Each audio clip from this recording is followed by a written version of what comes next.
first task of any day is to ensure the birds are all healthy and alert and behaving as they should be, and then prepare them for whatever the day's activities may be.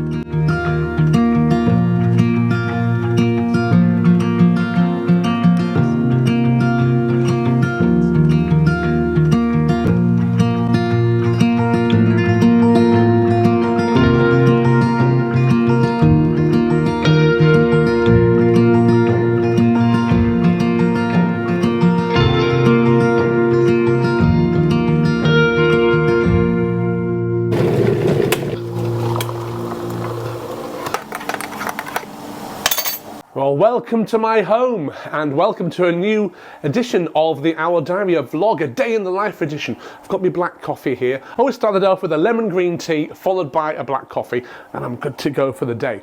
So I was out early this morning. As soon as I got up, I realised one of my staff members has already come and taken some of the owls off to a nursery visit in Bradford. So a few less birds to inspect, but essentially I walked down, check all the birds, make sure they're all okay, all healthy, and then I've started loading up the birds for what I'm doing today as well. So I'm going to finish this, go out and do a bit of cleaning, and then get on with today's activities.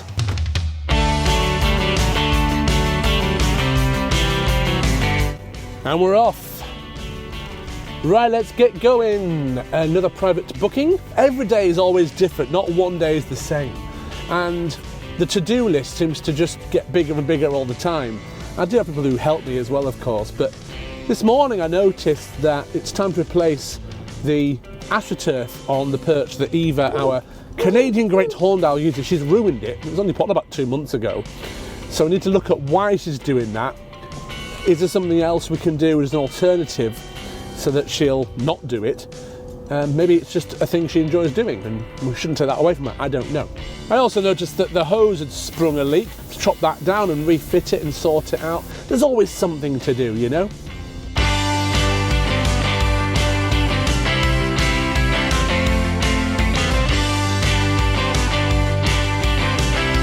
I've arrived at today's venue, a care home for the elderly who've asked me to bring a couple of small owls in for them to meet and handle. I think before I begin I might have to take some layers off.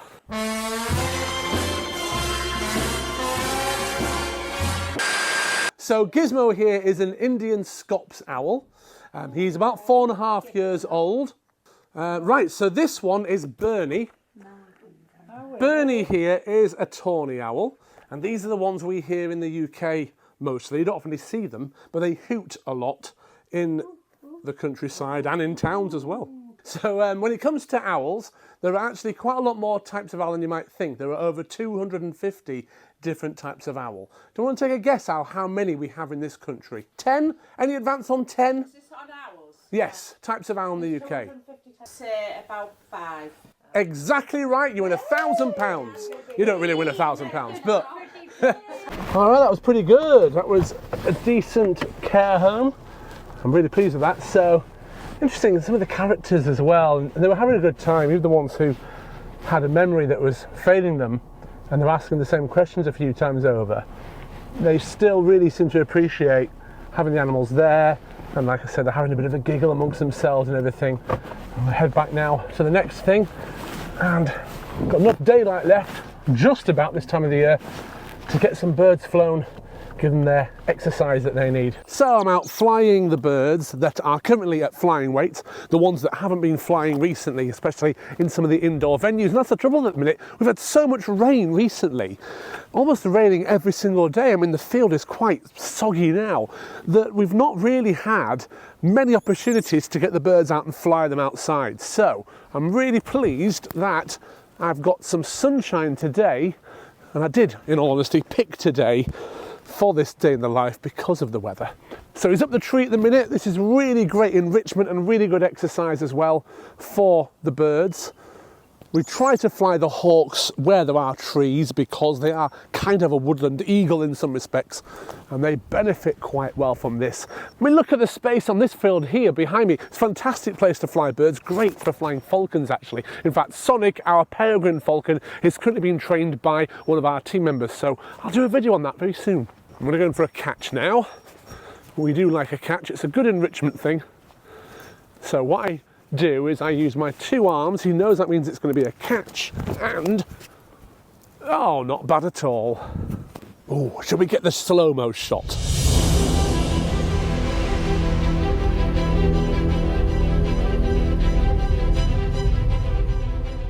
Right, let's bring him in one more time. There you go. Did you enjoy that?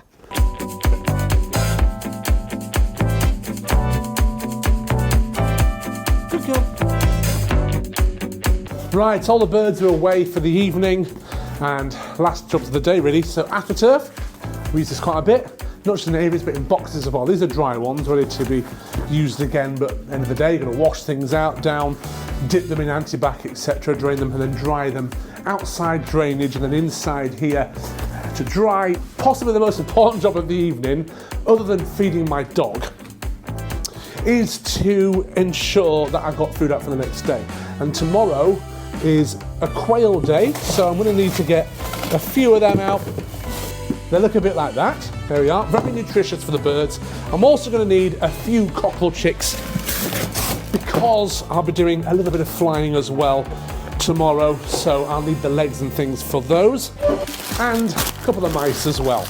Giving the birds a varied diet is really important, as I've outlined in my falconry advice videos and things. One of the best ways you can keep a bird fit and healthy. I mean, in here I've got all sorts: chicken, turkey, rats, quail, pheasants, waffles. They're for the kids. Okay, so we have our mix of food. That's for the birds tomorrow. I'm going to get myself some food now.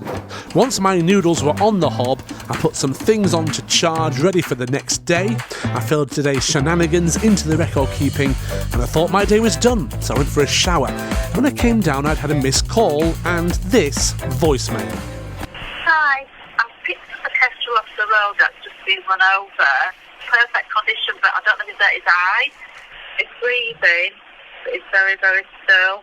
I've been rescuing wild birds of prey now for over 12 years, and the lady was kind enough to bring the kestrel to me so I could take it in, inspect it and care for it.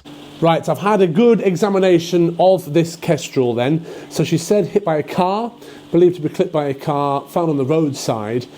And when these birds are mildly injured and they need a few days to recover, that's when they end up dying either of dehydration or starvation, or oftenly they'll get eaten by a red kite or some other predator, some other scavenger potentially. So even if we only have them in for a few days, it is oftenly a case that we've saved their lives. Now, I've had a really good check over of the bird. So I've checked the wings, there were no breaks. I've checked the feet, no breaks, no bumblefoot on the feet. I've checked the tongue, that's clear, and I've checked the eyes as well. She did mention there was an eye injury. This eye looks absolutely fine. This side, I don't know if you can tell, but it is a little bit bruised around the edge, but the eye itself is now open, so it's looking a lot better, a lot clearer.